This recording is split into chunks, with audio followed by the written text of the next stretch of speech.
बिहार में चुनाव है, मध्य प्रदेश में उपचुनाव चल रहे हैं और इस बीच प्याज की कीमतों को लेकर जबरदस्त घमासान छिड़ा हुआ है। तेजस्वी यादव ने प्याज की माला को लेकर आज सीधे भारतीय जनता पार्टी से सवाल पूछे। तेजस्वी ने पूछा कि लोग प्याज की माला लेकर प्रदर्शन करते थे, अब वो कहां हैं? प्याज आज देश के कई कोनों में 60 रुपए से लेकर 90 रुपए प्रति किलो के तौर पर बिक रहा है। भारतीय जनता पार्टी चुप क्यों है? और ये तमाम मुद्दा लगातार उठता भी चला जा रहा है, जिसकी वजह से अब सवाल ये उठ रहा है कि क्या प्याज के आंसू इस बार के चुनाव में भारी पड़ सकते हैं? क्योंकि एक बार दिल्ली के चुनाव में कुछ ऐसी ही बातें देखने को मिली थी। आइए अब आपको दिखाते हैं सी यादव ने इस मुद्दे पर क्या कहा है। महंगाई सबसे बड़ा इशू है। लोग ये बीजेपी वाले लोग जो हैं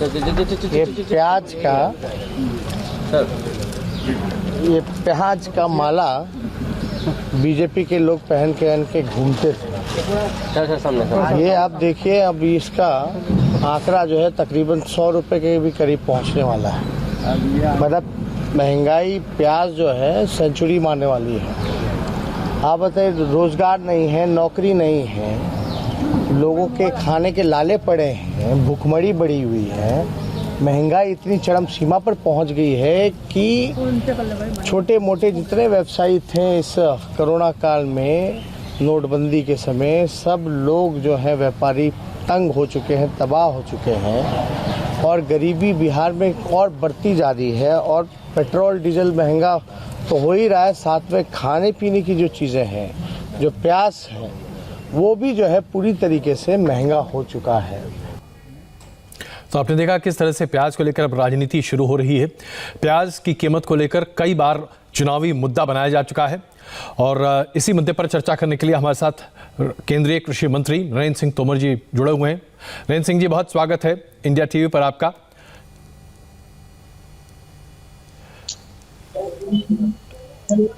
नरेंद्र जी, मेरा पहला सवाल, प्याज एक बड़ा मुद्दा बन रहा है, कृषि मंत्री आप हैं, आप जानते हैं कि इस मौसम में प्याज की कीमतें बढ़ती हैं।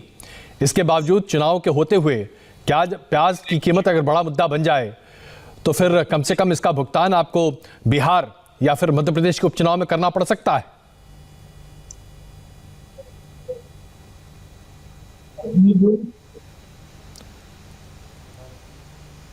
तोमर साहब, आप हमारी आवाज सुन पा रहे हैं?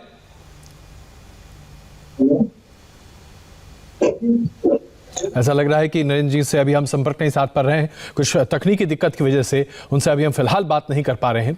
लेकिन जो स्थिति है वो अपने आप में बड़ी विकट हो सकती है, क्योंकि आज पटना में 80 रुपए प्रति किलो प्याज बिक रहा है।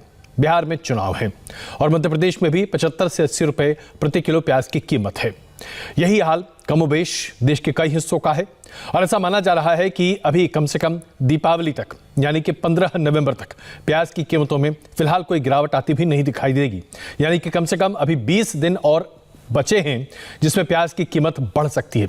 सरकार अपनी तरफ से पूरी कोशिश कर रही है कि प्याज की कीमतें न बढ़ें, लेकिन 80 रुपए प्रति किलो प्याज आज हमारे देश के कई कोनों में बिक रहा है, जो अपने आप में बहुत संकटमय स्थिति है। दिल्ली में भी 80 से 90 रुपए प्रति किलो प्याज बिक रहा है, तो मुंबई में प्याज फिलहाल 75 रुपए तक बिक रहा है और भोपाल में 70 से 80 रुपए प्रति किलो प्याज की कीमत है। इसमें कोई शक नहीं है कि इस मौसम में प्याज की फसल चूंकि नहीं होती और नई फसल आने में वक्त लगता है, इसलिए प्याज की कीमतें बढ़ती हैं, लेकिन इसके लिए इंतजाम हर वक्त किया जाता है। अभी अगर आप देखें तो सरकार ने प्याज के एक्सपोर्ट पर पहले ही पाबंदी लगा दी थी, उसके साथ साथ इंपोर्ट की बातें भी कही गई थी, लेकिन अभी तक विदेश से इंपोर्ट या आयातित प्याज हिंदुस्तान में नहीं पहुंचा है, जिसकी वजह से प्याज की कीमतें लगातार बढ़ती चली जा रही हैं। इसके साथ साथ ये भी कोशिश की जाती है कि कोल्ड स्टोरेज में प्याज को रखा जाए और कीमतों को एक तरह से सुचारू रखा जाए, लेकिन ऐसा नहीं हो पा रहा। आइए अब आपको दिखाते हैं बिहार में तेजस्वी यादव ने किस तरह से प्याज के मुद्दे पर भारतीय जनता पार्टी की सरकार को घेरने की कोशिश की है। महंगाई सबसे बड़ा इशू है। लोग ये बीजेपी वाले लोग जो हैं ये प्याज का माला बीजेपी के लोग पहन के घूमते थे। ये आप देखिए, अब इसका आंकड़ा जो है तकरीबन 100 रुपए के भी करीब पहुंचने वाला है। मतलब महंगाई प्याज जो है सेंचुरी मारने वाली है। आप बताइए, रोजगार नहीं है, नौकरी नहीं है, लोगों के खाने के लाले पड़े हैं, भूखमरी बढ़ी हुई है, महंगाई इतनी चरम सीमा पर पहुंच गई है कि छोटे मोटे जितने व्यवसायी थे इस कोरोना काल में, नोटबंदी के समय, सब लोग जो है व्यापारी तंग हो चुके हैं, तबाह हो चुके हैं और गरीबी बिहार में और बढ़ती जा रही है। और पेट्रोल डीजल महंगा तो हो ही रहा है, साथ में खाने पीने की जो चीज़ें हैं, जो प्याज है, वो भी जो है पूरी तरीके से महंगा हो चुका है। तो आपने देखा किस तरह से तेजस्वी यादव सीधे भारतीय जनता पार्टी की सरकार को घेरने की कोशिश कर रहे हैं। दरअसल प्याज का लंबा इतिहास है भारतीय राजनीति में। एक वक्त था जब दिल्ली में चुनाव थे और उस वक्त पूर्व नेता सुषमा स्वराज दिल्ली में मुख्यमंत्री पद की उम्मीदवार के तौर पर थी, लेकिन 80 रुपए प्याज की कीमत क्या पहुंची, कैसा लगा जैसे कि दिल्ली की जनता ने त्राहिमाम करते हुए भारतीय जनता पार्टी की सरकार न बनने दी। और उसके बाद से प्याज एक चुनावी मुद्दा ही नहीं बना, बल्कि प्याज को लेकर हमेशा ये कहा जाने लगा कि कहीं ऐसा ना हो कि सरकार प्याज के आंसू रोने लगे। और लगातार लगभग इस मौसम में, खास करके जब हम अक्टूबर नवंबर की बात करते हैं, तो प्याज की कमी होती है क्योंकि नई फसल आने वाली होती है और पुरानी फसल कोल्ड स्टोरेज में होती है जिसे बाहर रखा जाता है और लोगों के सप्लाई के लिए रखा जाता है। लेकिन ऐसे में बिचौलिए और बड़े सटोरिये काफी बड़ा गोरख धंधा करते हैं। सरकारें हर साल इस पर लगाम लगाने की कोशिशें करती हैं, लेकिन होता वही है, ढाक के तीन पात। प्याज की कीमत इस मौसम में यानी कि अक्टूबर नवंबर में 100 तक तो पहुंची जाती है, 80 के पार भी। लेकिन जब चुनावी माहौल हो तो यही 80 रुपए का प्याज बहुत महंगा पड़ जाता है राजनीतिक दलों के लिए, खास करके वो जो सत्ता में होते हैं। ऐसे में तमाम कोल्ड स्टोरेज की प्लानिंग की बात, प्याज के स्टोरेज की बात, बिचौलियों पर नकेल कसने की बात, बाजार पर लगाम लगाने की बात, उपभोक्ताओं तक प्याज सस्ते में पहुंचाने की बात, सब हवाई दिखाई देती हैं। दिल्ली में तो कई बार ऐसा देखने को मिला है कि मदर डेयरी या अन्य संस्थानों के जरिए प्याज बांटा जाता है। प्याज की कीमतों पर नकेल कसने के लिए सरकार उसे सब्सिडाइज करती है, लेकिन इसकी आवश्यकता क्यों पड़ती है? मूलभूत परिवर्तन क्यों नहीं किए जाते? ये बात आज से नहीं है, कम से कम बीते 20 सालों से भारतीय राजनीति में प्याज के आंसू लोग रोते रहे हैं। केंद्रीय कृषि मंत्री नरेंद्र सिंह तोमर जी इस वक्त हमारे साथ जुड़ रहे हैं, उनसे एक बार फिर संपर्क साधने की कोशिश करते हैं। नरेंद्र जी, आप तक मेरी आवाज आ रही है? अजय कुमार बोल रहा हूं, इंडिया टीवी स्टूडियो से। अजय जी बोलिए। नरेंद्र जी, चुनाव का मौसम है, जबरदस्त मेहनत आप कर रहे हैं मध्य प्रदेश उपचुनाव में 28 सीटों पर जीत जलाने के लिए।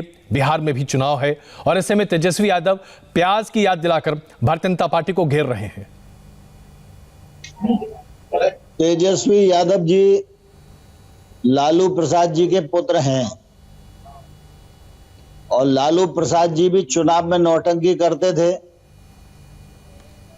तो उनका असर तेजस्वी पर भी है। जहां तक प्याज का सवाल है, भारत सरकार ने समय रहते प्याज के एक्सपोर्ट पर रोक लगा दी है। नेफेड के पास पर्याप्त मात्रा में स्टॉक है। देश भर में नेफेड ने प्याज रिलीज करना शुरू कर दिया है, खैरीज में बेचना शुरू कर दिया है। बिहार में निर्वाचन है, इसलिए निर्वाचन आयोग से अनुमति मांगी है।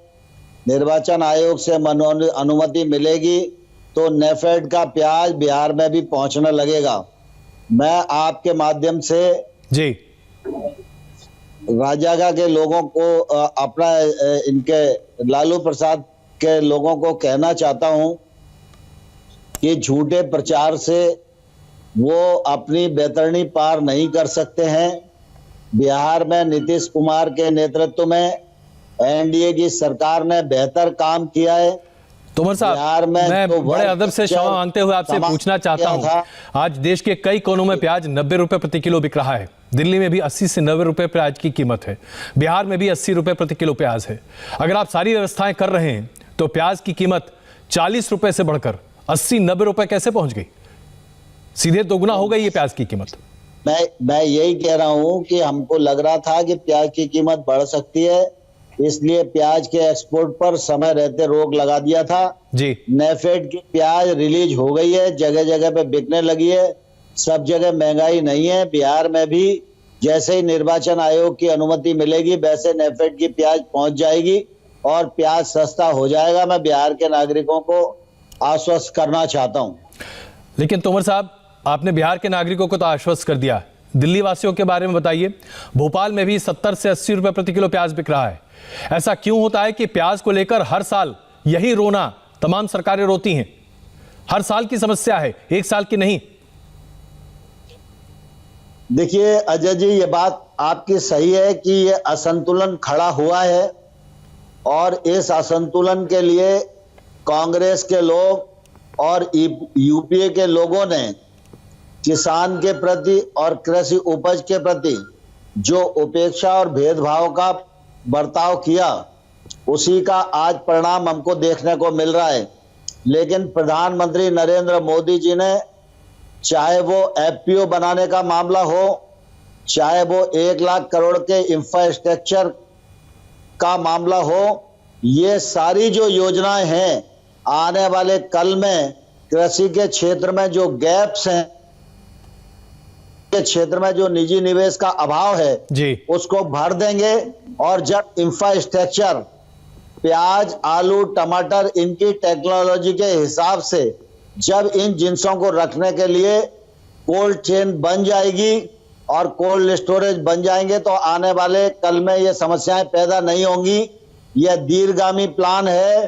प्रधानमंत्री ने, नरेंद्र मोदी जी ने किसान की आमदनी दोगुनी करने के लिए तोमर जो साहब कदम उठाए हैं, बिल्कुल, उनका इसमें कोई क्रियान्वयन होने निसंदेह के बाद इसका परिणाम परिलक्षित होगा। तोमर साहब, निसंदेह है प्रधानमंत्री नरेंद्र मोदी की अगुवाई में मूलभूत परिवर्तन किया जा रहा है कृषि क्षेत्र में और पूरा देश इसका स्वागत कर रहा है, इसमें कहीं कोई दुविधा नहीं। लेकिन सवाल ये उठता है कि 6 साल से आपकी सरकार केंद्र में है। 6 साल का वक्त छोटा नहीं होता। और जब कोल्ड चेन की बात करते हैं, हम सप्लाई चेन एस्टैब्लिश करने की बात करते हैं, तो इसमें कम से कम 5 या 10 साल लगते हैं, उससे कम नहीं लगेगा। व्यवहारिकता यही कहती है।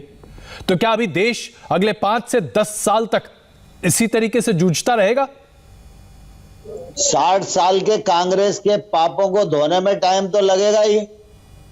पिछले 5 साल तो नरेंद्र मोदी जी को गड्ढे भरने में ही लगे और अब उन गड्ढों को भरने के बाद अब बुनियाद खड़ी हो रही है। बुनियाद पर इंफ्रास्ट्रक्चर बनेगा और उसका लाभ किसानों को भी मिलेगा, उपभोक्ता को भी मिलेगा और खेती की ग्रोथ बढ़ेगी तो जीडीपी में खेती का योगदान भी बढ़ेगा। तोमर साहब, कांग्रेस पार्टी और उसके साथ साथ तमाम विरोधी दल सरकार के लाए 3 फूड सिक्योरिटी बिल को लेकर और खास करके जो एग्रीकल्चरल बिल जो 3 आपने प्रस्तुत किए, जिसे कि अब कानून बनाया जा रहा है और एक तरह से वो अमली जामा भी पहनाया जा रहा है, जबरदस्त विरोध कर रहे हैं। कह रहे हैं कि आप एमएसपी भी नहीं देते किसानों को और उपभोक्ताओं को आपकी सरकार के तहत बहुत लूटा जा रहा है क्योंकि बिचौलिए यहां पर पैसे कमा रहे हैं।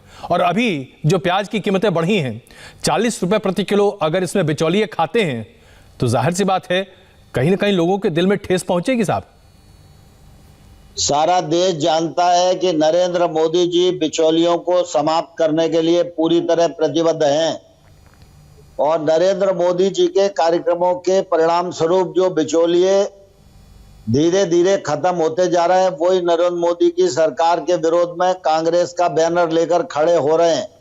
जहां तक एमएसपी का सवाल है जी, नरेंद्र मोदी की सरकार ने एमएसपी को 1.5 गुना बढ़ाने का काम किया, खरीद की प्रक्रिया को तेज किया और 2009 से लेकर 14 तक के बीच में जो एमएसपी पर खरीद हुई जी, उससे लगभग 2 गुनी रकम लगाकर नरेंद्र मोदी की सरकार ने उपार्जन किया है।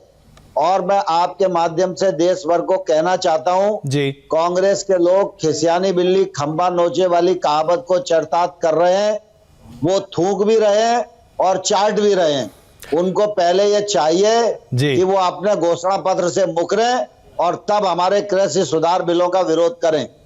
तोमर साहब, एक आखिरी सवाल।